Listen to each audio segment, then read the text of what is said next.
Hey everyone, if you're tired of hearing about the same top 10 anime lists over and over again, you're in the right place. Today, we're talking about 5 lesser-known, overlooked, or just plain underrated anime that deserve your time. Some are weird, some are beautiful, and some are just totally unique. Let's get right into it. Let's kick things off with something totally off the wall. Basquash. Imagine a world where basketball is played using giant, high-speed mechs. Sounds ridiculous? It totally is, and that's what makes it so much fun. Basquash aired in 2009, and it's one of those anime that dares to be loud, chaotic, and completely unique. Set in a futuristic world divided between Earth and the elite citizens living on the moon, the story follows Dan J.D., a streetball punk with a serious grudge against Bigfoots and the authorities behind them. After a wild stunt during an official league game, Dan unintentionally sparks a rebellion within the sport, turning a one-man protest into a full-blown cultural phenomenon. And the games? They're insane. We're talking skyscraper-high slam dunks, drift-turn alley-oops, and Bigfoots. Massive machines styled with oversized sneakers. Visually, this show is electric. The animation explodes with energy, graffiti-style colors, fast cuts, and street fashion-inspired designs. The soundtrack is pure hype too, mixing hip-hop, electro, and R&B to match the raw energy on screen. If anime had a mixtape era, Basquash would be blasting on track 1. But beyond the style, there's substance too. The show digs into themes like class inequality, media manipulation, and how commercialism can water down real passion. Dan's dream isn't just about winning games. It's about breaking barriers and reaching the moon, literally and figuratively. Now, fair warning, the story does wobble a bit in the second half. Production issues caused some tonal shifts, and not everything lands cleanly.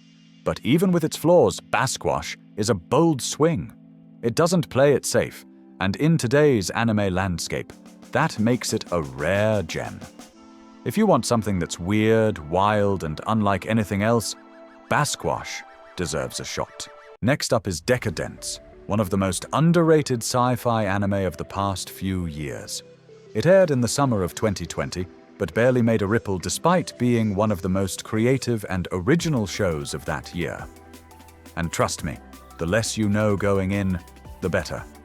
At first glance, Deca-Dence feels like your standard post-apocalyptic setup. Humanity's been nearly wiped out by monstrous alien creatures called Gadol, and the survivors now live inside a massive, moving fortress called Deca-Dence. This fortress isn't just home, it's also their last line of defense. Think of it as a giant mobile battle station combined with a steampunk war machine. We follow Natsume, a spirited young girl who dreams of becoming a soldier and fighting the Gadol, despite missing an arm and being underestimated at every turn.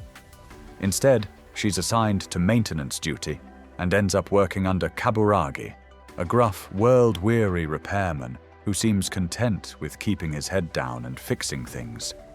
And then, without spoiling anything, Deca-Dence flips everything on its head around episode 2 or 3. It reveals a completely different layer to the world that redefines what you're watching. It's not just a survival story, it becomes a meta-narrative about free will, systemic control, and the nature of resistance in a rigged system. And the best part? It pulls this off in just 12 episodes. Visually, it's striking. The animation, done by Studio NUT, the same team behind Yujo Senki, is vibrant and kinetic.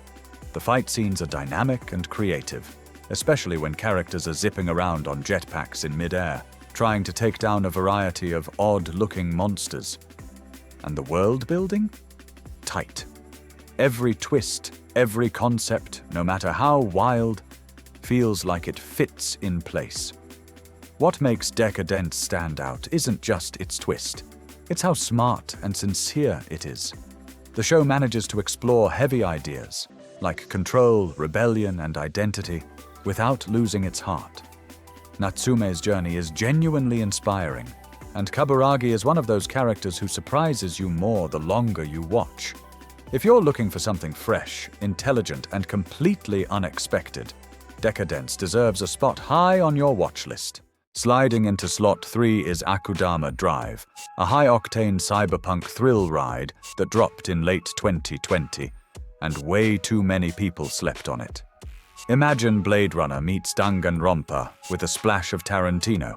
Set in a dystopian future where society is divided between the corrupt elite of Kansai and the militarized state of Kanto, the story follows a group of criminals, called Akudama, who are each ridiculously overpowered, wildly chaotic, and completely unpredictable. They're forced together on a mysterious heist mission involving a train, a talking cat, and a payload way bigger than they bargained for. What starts as flashy, violent fun quickly turns into a layered story about rebellion, identity, and what happens when people are labeled as disposable by a broken system. Visually, it's a knockout. Neon-drenched cities, crisp animation, and stylized action that never lets up. The characters don't even have names, just titles like Courier, Brawler, Hacker, which adds to the mythic, fast-paced feel of the whole thing.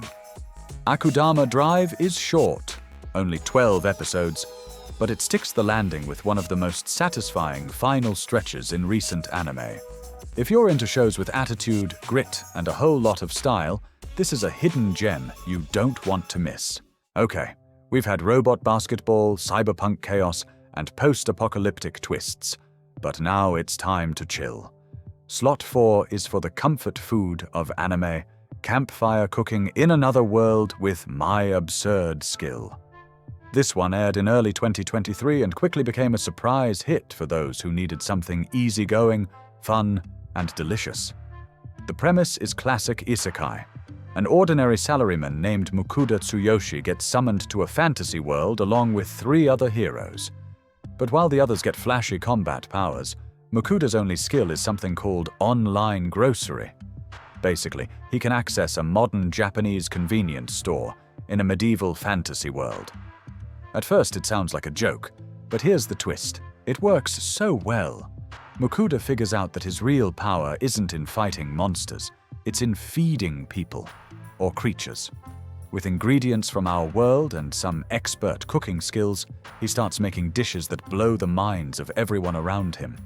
His food is so good, in fact, that he ends up forming a contract with Fel, a massive, ancient magical wolf who basically forces Mukuda to cook for him in exchange for protection. Along the way, they're joined by a slime companion named Sui, who's both adorable and unexpectedly powerful. What makes this show special is its pacing and tone. It's not trying to be epic, it's not trying to subvert the genre, it's just nice. The animation by Studio Mappa is clean and cozy, especially during the cooking scenes, which are filled with mouth-watering detail and sizzling sound effects. It's basically anime comfort food, both literally and figuratively. The show also leans into humor, but never too hard. Mukuda's reactions to fantasy world nonsense are always grounded and relatable, and Fel's obsession with perfectly grilled meat is endlessly entertaining.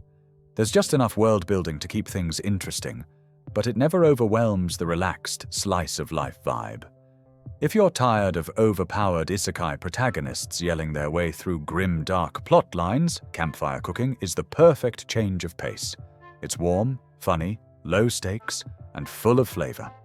Pro tip: don't watch it on an empty stomach. You will end up hungry. Closing out our list is Last Exile, a stunning steampunk adventure from 2003 that still holds up beautifully today. If you've never seen it, this is one of those anime that feels like a lost treasure, quietly epic, emotionally resonant, and visually gorgeous. Set in a world locked in endless sky-bound war, Last Exile follows Klaus Valka and Lavi Head, 2 young couriers who pilot a small van ship, basically a retro-futuristic aircraft used to deliver urgent messages and packages. Their lives take a sharp turn when they're asked to deliver a mysterious girl named Alvis, a mission that entangles them in a much larger conflict involving warring nations, a tyrannical aerial guild, and a legendary battleship called the Sylvana. The world building in Last Exile is top-notch. It blends old-school steam tech with futuristic flight systems and massive airborne warships. The design is deeply immersive, like Nausicaa meets Sky Captain and the world of tomorrow. Every sky battle feels grand, and even quiet scenes carry this weight of a living, breathing world. What sets it apart is the tone. This isn't a flashy action series or a dark drama. Last Exile hits a rare balance. It's adventurous, thoughtful, and melancholic without ever dragging. The characters, especially Klaus and Levi, bring a sense of humanity and heart that grounds the larger war and political themes. And then there's Alex Rowe, the stoic captain of the Sylvana, who brings a strong Captain Harlock vibe that fans of space opera and classic anime will love. The show also isn't afraid to tackle serious themes like the cruelty of war, class systems, and the loss of innocence. But it does so subtly, through strong character arcs and world design, not heavy exposition. Plus, the music by Hitomi Kuroishi and Dolce Triade is absolutely haunting. It perfectly matches the mix of wonder and sorrow that defines the show. If you're a fan of emotional, slow-burn storytelling with high-stakes adventure and incredible aesthetics, Last Exile is one to put on your list. It might not be loud, but it leaves a lasting impression. And there you have it. 5 underrated anime that deserve way more attention. Whether you're into giant robot sports, mind-bending sci-fi, or slow-burn steampunk adventures, there's something in here that breaks the mold in all the best ways. If you've seen any of these already, let me know what you thought in the comments. Or if you've got your own hidden gem you think more people should know about, drop it below. I'm always on the lookout for something new. Don't forget to like the video, subscribe if you haven't already, and hit that bell if you want more deep cuts and overlooked anime recommendations. Thanks for watching.